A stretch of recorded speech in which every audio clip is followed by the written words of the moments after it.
Assalamualaikum warahmatullahi wabarakatuh. Perkenalkan, nama saya Puji Armando Kundera dari program studi Sastra Inggris bidang minat penerjemah. Saya akan mempresentasikan peran bahasa Indonesia dalam pengembangan ilmu dan peradaban dunia.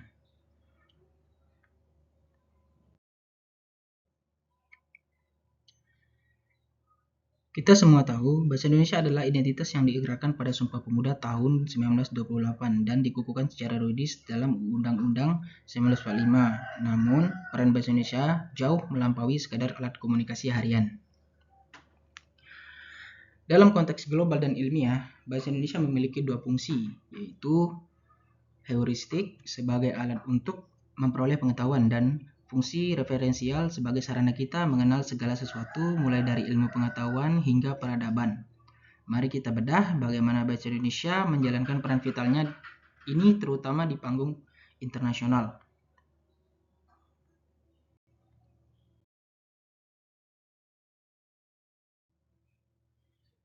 Bahasa Indonesia sebagai wadah ilmu pengetahuan.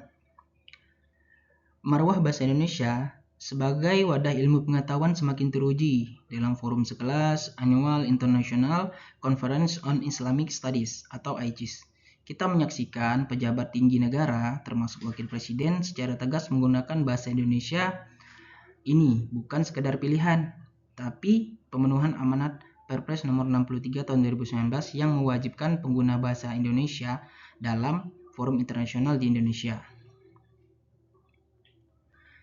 Tindakan ini menunjukkan bahwa bahasa Indonesia mampu mengemban fungsi heuristik, yaitu menampung dan menyebarkan gagasan-gagasan baru, seperti gagasan untuk mengatasi tantangan pandemi COVID-19 yang disampaikan di forum tersebut. Bahasa Indonesia terbukti dapat mendukung dan mengembangkan ilmu pengetahuan di level tertinggi.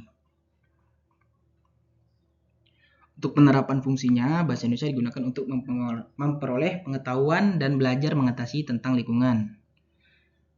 Penerapan fungsi referensialnya, bahasa Indonesia menjadi sarana untuk mengenal segala sesuatu, agama, moral, teknologi, dan ilmu pengetahuan. Dibuktikan melalui banyaknya regulasi yang ditetapkan pemerintah untuk pengembangan, pembinaan, dan perlindungan bahasa.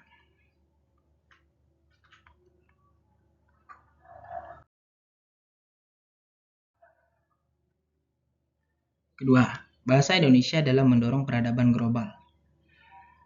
Bahasa Indonesia telah menjadi duta peradaban. Berbagai regulasi, terutama yang diinisiasi Kementerian Agama, telah memperkuat upaya internasionalisasi bahasa Indonesia. Hasilnya, ribuan mahasiswa asing dari berbagai belahan dunia, mulai dari Thailand, Mesir, hingga Uzbekistan, datang ke Indonesia, khususnya di PTKI untuk mempelajari bahasa dan budaya kita.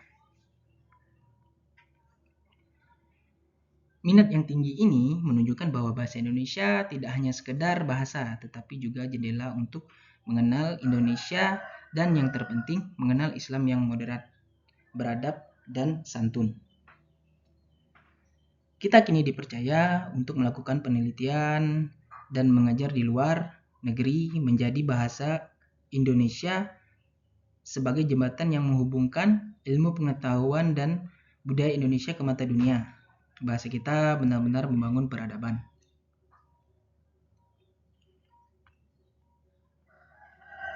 Oke.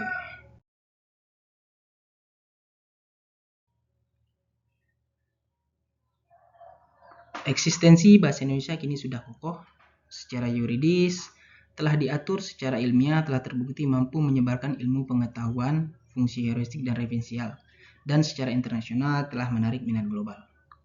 Tugas kita kini adalah menjaga amanat ini. Mari kita jadikan bahasa Indonesia sebagai tuan rumah yang disegani di negeri sendiri dengan menggunakannya secara baik dan benar dalam setiap ranah resmi dan ilmiah. Dan pada saat yang sama, kita dorong agar bahasa Indonesia terus menjadi tamu yang terhormat di kancah global, membawa kontribusi peradaban yang positif dari Indonesia. Terima kasih, itu saja presentasi dari saya. Semoga bisa dipahami. Assalamualaikum warahmatullahi wabarakatuh.